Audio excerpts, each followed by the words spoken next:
Hi, this is Joe again with another review. For the sake of this video, we're going to be discussing the 2019 film, A Beautiful Day in the Neighborhood. Starring, of course, Tom Hanks as Mr. Fred Rogers, from the children's television show. Of course, this film is not really from Mr. Rogers' point of view, but the reporter who covered him, or should I say did an interview with him for Esquire magazine. It's really from his story, talking to Mr. Rogers. Of course, it's really Tom Hanks doing an impression of Mr. Rogers. It's basically what it is in this film. Excuse me. And those of you who watch my videos on YouTube, or my subscribers, I've done a few Tom Hanks films over the years since I've been doing movie reviews. And he always gives a good performance. I always like watching Tom Hanks in his movies. He was born the same month I was born in, even though he's much older than I am. He's about at least 10, 15 years older than I am. But I think he's almost 20 years older than I am, almost. So, but we're both born in the same month. And of course, I always like people who were born in the same month I am, and I always enjoy watching his movies. But in A Beautiful Day in the Neighborhood, it is a good movie. I'm not going to trash it, but it's really Tom Hanks doing an impression of Mr. Rogers, which I'm going to get into further details as I go on. Of course, A Beautiful Day in the Neighborhood is about this reporter from Esquire magazine who usually does more gritty stories, and he gets asked to do what the reporter called a fluff piece on Mr. Rogers, because they're doing they're going to do a series of stories called Heroes, and they figure, do a story with Mr. Rogers being a TV hero. And the reporter says, wait a minute, how is Mr. Rogers a hero? He's the host of a children's show. It's not a superhero show. It's not a cartoon series. It's just a children's television show on PBS. And to me, he's not really a hero. It's just a host of a children's television show. How can you say that they're heroes? Well, what has he done to consider himself a hero? And so his editor says, well, that's your job to find out as a reporter on the story. Let's do an interview, ask him a few questions, and that'll be it. So he goes, he wasn't really that into it. And then, of course, another subplot in the film is the reporter has an estranged relationship with his father. And his father was played by Chris Cooper, who was a great, character actor. He was in the movie A Time to Kill. He was in Seabiscuit. He was in the movie Seabiscuit, played the horse trainer in that film. Chris Cooper is a very, very good character actor. He is. He's one of the best character actors we got going, today. He's very, very good in every role he's been in. And even a small role, like he was in A Time to Kill, he was very, very good in it. And of course, the reason he has a strange relationship, or the reporter, I should say, had a strange relationship with his father, was because of the fact that while his mother was dying of cancer, he was out fooling around with other women, and he was not there for his mother as she was dying, laying in a hospital bed, which of course eventually she did die from cancer, the mother of this reporter, and the father was never there for him, or his sister, and you had that subplot going on, and in the middle, the reporter gets decided to do an interview with Mr. Rogers, for Mr. Rogers' Neighborhood. So he follows Mr. Rogers around a little bit, and Mr. Rogers was actually the one who insisted that this reporter interview him, because Mr. Rogers claims he read his stuff, read his articles and stuff, and he enjoyed his writing, so I figured this guy will do a good job. I said, when am I going to think you do a good job? I don't do fluff pieces. I do hardcore, true crime stories. And he says, well, that's the type of report that I feel will give some honesty to my to the interview. So the reporter was like, whatever. That was the reporter's attitude on it. And as soon as he gets to be more friends, or friendlier, I should say, to Mr. Rogers, he understands what Mr. Rogers does. And there's one particular time they delayed taping of a show to do a Make-A-Wish thing with some disabled kid. And of course, Make-A-Wish is a charity where kids who are like sick of cancer or probably dying of cancer has a wish to be a celebrity or let's say go to Disney World or go to a baseball game or meet a favorite celebrity or John Cena, who's done the most wishes, the wrestler John Cena than anybody. Figure they can't do a review without my notification. I cut out the sound here so it won't, because it gets annoying. Okay, I think it did. Okay, so this reporter was seeing how Mr. Rogers treats other kids, and at the same time he has this really lousy relationship with his father. And of course he finds out that his father was dying. He had some heart issues, and he couldn't have, because of his condition, who would either die from the disease or die from the surgery. Great choice, right? Either way you're screwed.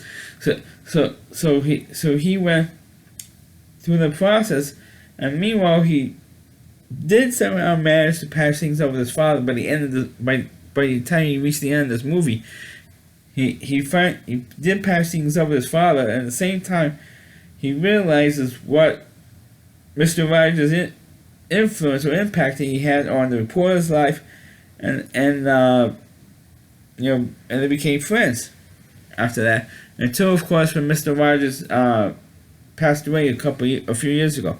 So, in reality, this movie takes place in 1998, and of course, it takes place how and there was a time back in the 1970s. I should go back a little bit. How that Mr. Rogers didn't tape a new episode of Mr. Rogers' Neighborhood for about like 3 years back in the mid-70s. And so the product said, how come you stopped recording it for those 3 years? And he says, because I felt like I did everything I could do for kids. There's only so many lessons you could give kids. There's only so much stuff. So I felt like, and then he felt like there's like new stuff that he could teach kids. Or newer lessons to teach kids at that age. And so he went back to taping. And I felt there was a an okay response. And then of course Mr. Rogers could tell that every time when Mr. Rogers tried to ask him about his life, about his feelings and stuff, he said, look, I'm not here to talk about me, I'm here to do an interview with you. And he says, yeah, but there's something holding you back, and these feelings are holding you back in doing a good interview with me. So Mr. Rogers could tell that this guy had some issues, to put it that way, as to why he would like to do these interviews and stuff. And because Mr. Rogers was able to open this reporter up to his feelings, to what he is going through in his life, was able to sort things out, and able to sort, maybe patch up with his father. And his father did try to reach out, and at first the reporter said, no, I don't want anything to do with you, the way you treat mom, and the way you treat my sister, and all this nonsense. And he says, well, that's in the past, there's nothing I could do to change it, but change what I did. But last few years, let's make it, whatever time I have left, let's, patch up and let's move on. And that's eventually what, a lot of lessons from Mr. Rogers taught us. You can't change the past, and all those types of lessons that he was getting from Mr. Rogers, but he was not getting from his father. Until, of course, when his father was dying, he says, "Oh, let's patch things up. Let's be a happy family, And that type of stuff is just kind of lame. But Mr. Rogers was able with his personality was able to do that for this reporter, and everything worked out at the end. But I thought this movie was surprisingly good. I heard it was a good movie when it came out 3 years ago in 2019. Of course, with the virus and everything, it was hard to get. It came out just before the virus kicked in the United States, and so of course movie theaters are shut down. And I know Tom Hanks was nominated for an Oscar for his role as Mr. Rogers, but fortunately he didn't win because he only won twice. So they're not going to give him a third Oscar. But I thought that, like I said earlier at the top of this review, it was like Mr. Rogers Tom Hanks trying to do an impression of Mr. Rogers, and I thought they try and make it look like Mr. Rogers, but it didn't. I don't think it completely buy Tom Hanks as Mr. Rogers. I mean, he was good in the role. He did, and like I said, he tried to do an impression of Mr. Rogers. He tried to do the best he can with the material, and he did. I thought he did a good job, but I feel like that was, like I said a couple times already, it was an impression of Mr. Rogers. It was good in the role. I liked him in the role. He deserved to be nominated. Tom Hanks did. But I also thought that the reporter was also very good. The guy who played the reporter. I thought he also did a good job. And because he kept holding back. And you could tell the whole movie was holding his emotions in. The reporter. He could have lashed out. And there was one scene. Never fails, folks. Never fails. There was one scene early in the movie where the reporter was at his sister's wedding, and the father walked the daughter down the aisle, and the reporter and his father got into a fight. And Chris Cooper, who played the father, got into a fight. And of course, those types of emotions. I think any father with some relationship could deal with not getting respect from the fathers. Anybody could deal with that. Even me. We all deal with that. And I thought that the actor who played the part there did a good job, and everybody did a good job of this movie. I mean, everybody. And it was surprised to see. There was one scene when the reporter saw Mr. Rogers underneath the set, being Daniel Tiger with his hand in the puppet as Daniel Tiger. And of course, you saw some of the puppets that Mr. Rogers used, King Friday, Daniel Tiger, the owl, and the cat, meow, go meow, meow, meow all the time on the show. But they didn't show all the puppets that the show was famous for. Like the duck-billed platypus, who was a doctor on the show, the chef. I know the one character was a chef. The guy who used to build the rocking chairs. Of course, the lady, I think it was Evelyn, who was the museum, the merry-go-round museum, the museum go-round. Those puppets were not shown. It was King Sarah,